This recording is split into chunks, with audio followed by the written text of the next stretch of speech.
والمغفرة بإذنه ويبين آياته للناس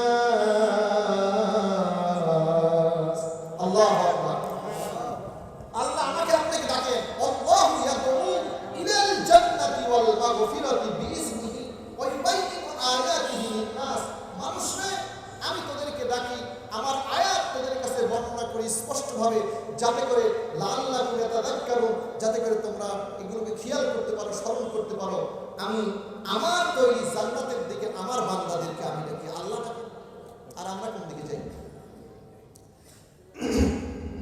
এই ডাকে সাড়া দিয়েছিলেন একজন ব্যক্তি অতি সংক্ষিপ্ত পরিসরে ঘটনাটা শুনে আমি আমার আলোচনার দিকে নিয়ে আসবো আপনি যদি বলেন আল্লাযীনা জাহাদু ফীনা লানাহদিয়ান্নাহুম সুবুলানা আল্লাহ রাব্বুল আলামিন বলেন যারা আমার পথে আসার জন্য মুজাহাদা করে চেষ্টা করেন আল্লাযীনা জাহাদু ফীনা লানাহদিয়ান্নাহুম সুবুলানা আমি আল্লাহ রাব্বুল আলামিন তাকে কবুল করে নিয়ে আমার পথে আসার জন্য তাকে সহজ করে দেই ছোট্ট একটা ঘটনার মাধ্যমে আপনারা বুঝতে পারবেন হুযাইল ইবনে আয়াস নামক জগৎ বিখ্যাত একজন ডাকাত ছিল এই ডাকাতের কাজ ছিল সদা সর্বদা ডাকাতি করা কিন্তু তার বৈশিষ্ট্য ছিল ডাকাতি করার পরে যেই বাড়ি থেকে অর্থ সম্পদ লুণ্ঠন করেছে লুণ্ঠিত করেছে তার নামগুলো এইভাবে সুন্দর করে লিখে লিখে রাখত এবং একদিন বসে আছেন এই লোকটা আর ওই পথ দিয়ে একজন আল্লাহওয়ালা লোক যাচ্ছেন তার কাছে স্বর্ণের 11টা টাকা আছে জোরে বলেন কয়টা টাকা স্বর্ণের 11টা টাকা আছে আর ওই লোকটা জানে এটা হুযাইল ইবনে আয়াসের এলাকা বিখ্যাত একজন ডাকাত তার সামনে যদি পড়ে যাই আমার জানটাও চলে যাবে সম্পদ নিয়ে নেবে সুতরাং এই পথ দিয়ে আর যাওয়া যাবে না মেঠো পথ ধরে অন্য রাস্তা দিয়ে যখন জঙ্গলের ভিতরে রওনা দিয়েছে এমন সময় দেখা যায় একজন আল্লাহওয়ালা ব্যক্তি মাথার ভিতরে সুন্দর একটা টুপি গায়ের ভিতরে আলখাল্লা পরা জায়নামাজের উপরে বসে সে ধ্যান করতেছে আর এই লোকটা চিন্তা করতেছে নিশ্চয়ই এত বড় ডাকাতের এলাকার ভিতরে আল্লাহওয়ালা একজন লোক আছে ভালো মানুষ কিন্তু খারাপ মানুষকেও ভালো চিন্তা ভাবনা করে কথা বলেন ঠিক কিনা আর যারা খারাপ মানুষ এ মনে করে পৃথিবীতে আমি খারাপ পৃথিবীর সবগুলি খারাপ কথা বলেন ঠিক কিনা শেষ রাত্রিতে ওযু করার জন্য পুকুর ঘাটে গোসল মানে একজন ওযু করে আর ওইখানে আরেকজন হাত পা ধোয় তো যিনি তাহাজ্জুদ গুজারি ইনি চিন্তা করে আহারে শুধু আমি একাই আল্লাহর ইবাদত বندگی করি না শেষ রাত্রিতে আমার মতো আল্লাহওয়ালা আল্লাহ প্রেমিক পাগল আরেকজন আছে ওই মুহূর্তে পুরো ওযু করে এখন ওই মোড়ের ওই ডাকাত চিন্তা করে শুধু রাত্রে আমি একাই ডাকাতি করি না আমার মতো আরেকজন মানুষ ডাকাতি করে এও ডাকাতি করে ওই মোড়ে হাত পা ধরছে কথা বল ঠিক কিনা তাহলে দুইজনের চিন্তা কয় রকম দুই রকম এই লোক চিন্তা করতেছে যাহারে হুযাইল ইবনে আয়াসের এলাকায় আল্লাহওয়ালা ব্যক্তিও আছে সালাম দিয়েছে অনেক বড় ঘটনা আমি এই আয়াতের শিক্ষা দিয়েছি ওয়াল্লাযীনা জাহাদু লানাহদিয়ান্নাহুম সুবুলানা আল্লাহর পথে যারা মুজাহাদা করে চেষ্টা করে আল্লাহ তাদেরকে হেদায়েত দান করবেন সুবহানাল্লাহ এরপরে বলতেছে হুজুর আমার কাছে 11টা টাকা আছে কয়টা টাকা তো আমি আপনি যদি অনুমতি দেন তাহলে আজকে রাতে আপনার কাছে থেকে যেতে চাই উনি বললেন সমস্যা নাই তোমার টাকাগুলো আমার জায়নামাজের নিচে রাখো আর এখানে তুমি থাকো এরপরে অনেক রাত যখন হয়েছে শেষ রাতের দিকে দেখা যায় চারিদিক থেকে দস্যুরা অর্থ সম্পদ গালিগালি অর্থ সম্পদ দিয়ে সে সামনে ত্রাস ত্রাস করে ফেলে দিচ্ছে এখন এই লোকটা চিন্তা করতেছে লা ইলাহা ইল্লাল্লাহ সুবহানাকা ইন্নী কুনতু মিনাল যালিমিন হায় সর্বনাশ আমি যেই ভয়ে এক রাস্তা থেকে আরেক রাস্তায় গেছি ওই রাস্তায় এসে দেখি এইগুলো ডাকাতের দল আমার সামনে আজকে আমার শেষ তো কোনো কিছু বলে না মনে মনে আল্লাহর কাছে বলতেছে আল্লাহ তুমি রক্ষা করতে পারো আতাইযু মান তাশা ওয়া তুযিল্লু মান তাশা বিয়াদিকাল খায়র ইন্নাকা আলা কুল্লি শাইইন কাদির সবকিছুই তোমার হাতে তুমি সবকিছু পারো এরপরে যখন সম্পদগুলো বন্টন করে দেওয়ার পরে যিনি ডাকাতের সর্দার ওনার জন্য ভাগ ছোট হয় না বড় হয় কথা বলেন ওনার জন্য বড় ভাগটা নেওয়ার পর সবাই চলে গেছে এখন এই লোকটা সকাল হয়েছে এই লোকটা এখন বলতেছে হযরত আমি আপনার জায়নামাজের নিচে কিছু টাকা রাখছিলাম এই টাকাগুলো আপনি দিলে আমি যেতে পারি তখন পাশে আর 2-3 জন ডাকাতের মানে সদস্য ছিল ওরা বলতেছে ওস্তাদ যেই টাকা পয়সা দেওয়ার জন্য বৌসলকে রাত্রিতে বাড়ি রেখে মানুষের বাড়িতে ডাকাতি করি সন্ত্রাসী করি আর এই টাকা নিয়ে এসে ধরা দিতে আর আপনি সেই টাকা এই লোক দিচ্ছেন হুযাইল ইবনে আয়াস সেদিন বলেছিল হেদায়েত এমনি আসে না ইন্নাকা লা তাহদি মান আহবাবতা আল্লাহ কাকে কখন কিভাবে হেদায়েত করবেন একমাত্র আল্লাহই জানেন কথা বলেন ঠিক কিনা ফাদাইল ইবনে আয়াজ বলেছিল, এই তোমরা জানো না এই লোকটা সন্ধ্যার সময় আমার কাছে এসেছে, আমার মাথার ভিতরে তখন টুপি দেখেছে, আমার গায়ের ভিতরে জুব্বা দেখেছে, আমার হাতে তসবিহ ছিল, জায়নামাজ একটা ছিল। এই লোকটা আমাকে নিশ্চয়ই আল্লাহওয়ালা মনে করে আমার কাছে আশ্রয় দিয়েছে। আমি যদি এখন এই মুহূর্তে এর সম্পদগুলো লুণ্ঠন করে দেই, নিশ্চিত সারা জীবন এই লোক মনে করবে যে টুপিওয়ালা, দাড়িওয়ালা, জুব্বাওয়ালা মানে সন্ত্রাস। কথা বলেন ঠিক কিনা? এই ঘটনা আমার জীবনের সাথে মিলে গেছিল একদিন, ছোট্ট একটা ঘটনা। আমি যখন অনার্স সেকেন্ড ইয়ারে পড়ি, আমি তবলিগ জামাতের খেদমত অনেক জায়গায় আসে না, ওই আমার এক বন্ধু বলতেছে, আমি বলছি তবলিগ মোটামুটি ভালোই রে বা, তিনি কাজ হয়, শিক্ষা দীক্ষা দেয় ভালোই। তাহলে বলছে, দোস্ত তুমি এই কথা বললে, এই কথার সাথে আমি একমত না। কারণ বলছে আমার এলাকায় একজন তবলিগের লোক আছে, ওই 3টা মার্ডার করে যাচ্ছে। মার্ডার করে যাচ্ছে। তো ওর ধারণা তবলিগ মানে মার্ডার, ওর ধারণা কি তবলিগ মানে মার্ডার, যারা মার্ডার করে এরা তবলিগে আসে। আসলে বিষয় কি এরকম? এইরকম না। এখন ফাদাইল ইবনে আয়াজ বলতেছে যে নিশ্চয়ই আমি এই সম্পদ দিতে পারি, একে শেষ করে দিতে পারি, কিন্তু কোনো সুযোগ ছিল না। কিন্তু ও আমাকে বিশ্বাস করেছে, আমার নবীর টুপিকে বিশ্বাস করেছে, নবীর আল খেলাকে সম্মান দিয়েছে, আমাকে হুজুর বলেছে আমি এর সম্পদ দিতে পারি না, তুমি তোমার টাকা নিয়ে যেতে পারো। আল্লাহ রাব্বুল আলামিন জিবরিলকে বললেন, জিবরিল আমার ফাদাইল ইবনে আয়াজ সবচাইতে খারাপ কাজ করেছে, কিন্তু আমি আল্লাহ যে নবীকে পেয়েছি, এই নবীকে সম্মান দিয়েছে, নবীর জামাকে সম্মান দিয়েছে, সম্মান দেওয়ার কারণে একজন মানুষকে সে রক্ষা করেছে, আমি আল্লাহ কবুল করে নিয়েছি। ফাদাইল ইবনে আয়াজের নামটা তুমি ওলির দপ্তরে উঠায় দাও। শুধু তাই নয় বাজার, দেখেন হেদায়েত মুহূর্তের ভিতরে হয়। আমি প্রথমেই যে আয়াত তেলাওয়াত করেছি, আল্লাযীনা ইস্তামিউনাল কওলা ফায়াত্তাবিউনা আহসানাহু উলাইকাল্লাযীনা হাদাহুল্লাহ ওয়া উলাইকা হুম উলুল আলবাব। আল্লাহু আকবার। আল্লাহ রাব্বুল আলামিন বললেন, আমি আল্লাহ রাব্বুল আলামিন ফাদাইল ইবনে আয়াজকে কবুল করে নিয়েছি। সম্পদ নিয়ে যাওয়ার পরে যখন বাড়ির দিকে ফাদাইল ইবনে আয়াজ রওনা হয়ে গেছে, ওইদিকে আমাদের এলাকায় যে রকম ভাবে সকালবেলা হুজরাখানার ভিতরে কারি সাহেবরা কোরআন তেলাওয়াত করে, ওই রকম ভাবে ওই এলাকার একজন কারি সাহেব তেলাওয়াত করতেছেন, আলাম ইয়ানি লিল্লাযীনা আমানু আন তাখশা কুলুবুহুম লিযিকরিল্লাহ। আল্লাহু আকবার। এর অর্থ হলো ইমানদারদের কি এখনো সময় আসেনি আল্লাহকে ভয় করে আল্লাহর পথে আসার জন্য? প্রতিটা মুমিন মুসলমান কোরআন, কবর বিশ্বাস করে, হাসর বিশ্বাস করে, মিজান বিশ্বাস করে, সিরাত বিশ্বাস করে, জান্নাত বিশ্বাস করে, জাহান্নাম বিশ্বাস করে, কিন্তু মুমিন মুসলমান সেই অনুপাতে কাম করে না। কথা বলেন ঠিক কিনা? ফাদাইল ইবনে আয়াজ এখানে দাঁড়িয়ে গেছে, দরজায় নক করছে, দরজা খোলো, দরজা খোলা হয়ে গেল।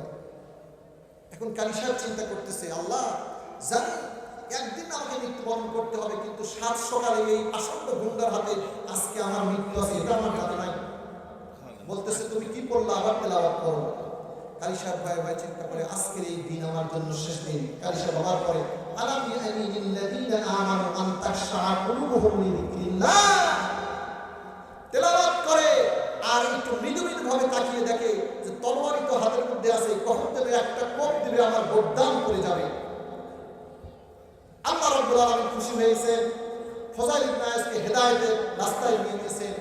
দেখে ফাদাইল ইবনে আয়াজের চোখ দিয়ে দর দর করে পানি পড়তেছে। জোরে বলুন সুবহানাল্লাহ।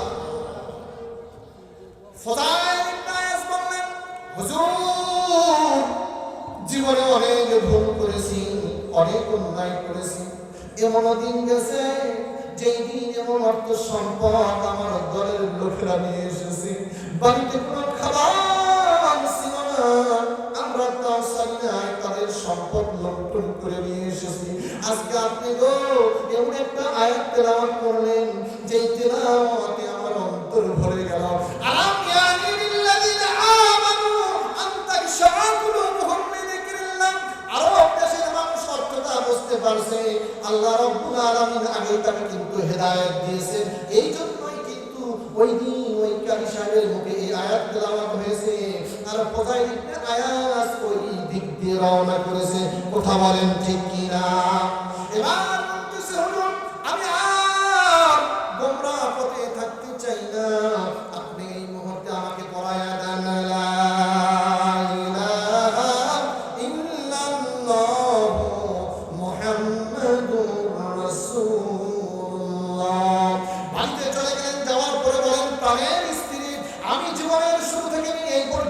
যত জায়গায় ডাকাতি করেছি, সন্ত্রাসী করেছি, আমার যে খাতা ছিল, যেই দিন যার বাড়িতে ডাকাতি করেছি তার নামটা আমি লিখে রেখেছি, ওই খাতাগুলো ফার্স্ট টু লাস্ট পর্যন্ত আমার কাছে দিয়ে দাও। স্ত্রী বলে কি হয়েছে? বলে কিছু হয়নি, আমি যা বলি তাই করি, এই মুহূর্তে দাও।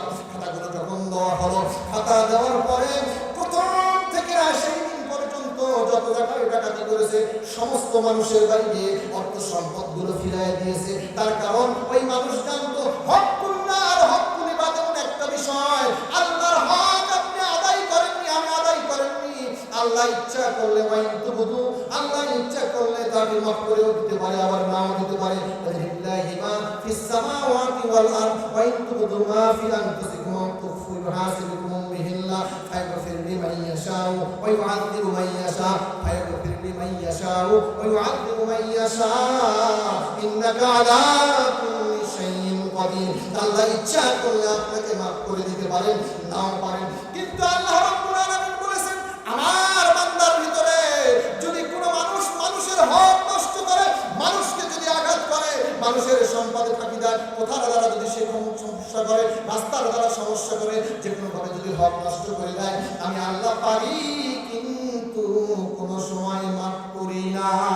এই জন্য ফাদাইল ইবনে আয়াস এই ওয়াক্তটা তারা জানা ছিল, এই জন্য সমস্ত অর্থ সম্পদ সকল মানুষের কাছে দিয়েছে।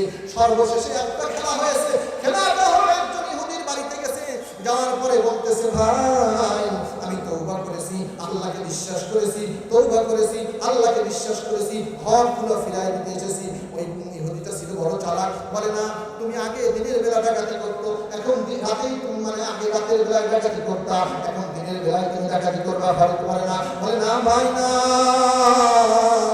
নিশ্চয়ই আমি আল্লাহর কাছে তওবা করেছি, আল্লাহ হয়তো আমার তওবা কবুল করেছে। এই দেখো আমার খাতা, সমস্ত মানুষকে আমার দেনা পাওনা বুঝিয়ে দিয়েছি।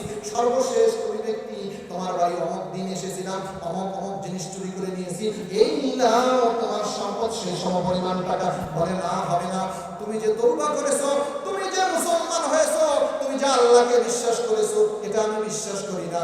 তবে আমি বিশ্বাস করি, আমি ইহুদি ধর্মের লোক, আমি তাওরাত পড়তে পারি, জাবুর পড়তে পারি, কোরআনও আমি পড়তে পারি। আমি কোরআনের ভিতরে দেখেছি, পড়েছি, আমার জানা আছে, যদি কোনো মানুষ তওবা করে, তার তওবা যদি আল্লাহ কবুল করে নেয়, নিশ্চয়ই আল্লাহ রাব্বুল আলামিন ওই ব্যক্তির ভিতরে এমন নিয়ামত দান করে, যেই নিয়ামতের কারণে এক জিনিস আরেক জিনিসে রূপান্তরিত হয়। সুতরাং তুমি তওবা করেছো, এটাতে আমি বিশ্বাসী নয়, তোমার হাতটা এগিয়ে দাও, আর আমার এই ব্যাগটা তোমার সামনে দিলাম, এই ব্যাগটা ধরো। এবার ফাযাইল ইবনে আয়াস বুঝতে পারে না এই ব্যাগের ভিতরে কি আছে। ব্যাগ যখন ধরেছে, ধরার পরে বলে, এখন তুমি আমাকে ব্যাগটা দিয়ে দাও। বাজান ব্যাগটা যখন ধরছে আর নিছে, নেওয়ার পরে যখন দিছে, ব্যাগটা খুলে দেখে আস্ত একটা মাটি সোনায় রূপান্তরিত হয়ে গেছে। আল্লাহু আকবার। এখন এই ইহুদি বলতেছে, ফাযাইল ইবনে আয়াস তোমার জীবন ধন্য, আমার জীবনও ধন্য। আমি এইরকম একটা মানুষ খুঁজতেছিলাম, যেই মানুষ হক মানুষ, যেই মানুষ সত্য মানুষ। আজকে তুমি সত্য মানুষ, তুমি অন্যায় করেছো, অবিচার করেছো, হক মানুষকে বুঝিয়ে দিয়েছো, তুমি আমার কাছে এসেছো, তোমার কথা আমি বিশ্বাস করিনি। কিন্তু আমি জানি যে কোনো মানুষ যদি তওবা করে আর তার কাছে যদি মাটি দেওয়া হয়, মাটি আল্লাহ সোনায় রূপান্তরিত করে দেয়। বলুন সুবহানাল্লাহ। আজকে দেখো, মাটি দিয়েছিলাম, সোনায় রূপান্তরিত হয়েছে। আজকে তুমি আমাকে কালেমা পড়ায় দাও, আমি তোমার সাথে মুসলমান হতে চাই। বলুন আল্লাহ। এই জন্য আল্লাহ বলেন, ওয়াল্লাযীনা জাহাদু ফীনা লানাহদিয়ান্নাহুম সুবুলানা। যারা আল্লাহর পথে মুজাহিদা করে, চেষ্টা করে, বারবার চেষ্টা করে, আল্লাহ তার জন্য পথকে সহজ করে দেন। দুনিয়ায় বেঁচে থাকা অবস্থায় আমাদের এইরকম মন মানসিকতা তৈরি করতে হবে, যে তৈরি করার কারণে আমি আপনি যখন এই দুনিয়া থেকে বিদায় হয়ে যাব, ঈমান নামের দৌলত নিয়ে যেতে পারবো। একটু জিকির করেন না, এগুলো কি আপনি বলে দিব, একটু কালেকশন দিব। লা ইলাহা ইল্লাল্লাহ, লা ইলাহা ইল্লাল্লাহ। শুনেন, আপনাদের এই মাহফিল এই জন্যই করা হয়েছে, আমি আপনি আপনারা যখন মারা যাবেন, আজকে এই মুহূর্তে যদি মারা যান, আগামীকাল এই মুহূর্ত আসার আগে আপনাকে এই কবরে শোয়ানো হবে। কথা বলেন ঠিক কিনা? এর ভিতরে সন্দেহ আছে? কবি বলেন, এমন জীবন তুমি করো হে গঠন, মরণে হাসিবে তুমি কাঁদিবে ভুবন। মরণটা যদি ভালো হয় তুমি হাসবে, ভুবন কাঁদবে। এমন জীবন করো না গঠন, মরণে কাঁদিবে তুমি হাসিবে ভুবন। কিছু মানুষ মারা যায়, দুনিয়ার মানুষ ইন্না লিল্লাহ না করে পরে আলহামদুলিল্লাহ, পরে কি পরে না? কিছু মানুষ মারা যায়, তাম পৃথিবীর মানুষ তার জন্য দোয়া করে।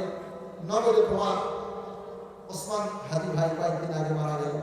আরে বাংলাদেশকে তার কি চিন্তা চেতনা ছিল, কি স্বপ্নই না দেখতো। মাত্র 31 বছর বয়সের একজন মানুষ দুনিয়া থেকে বিদায় হলো।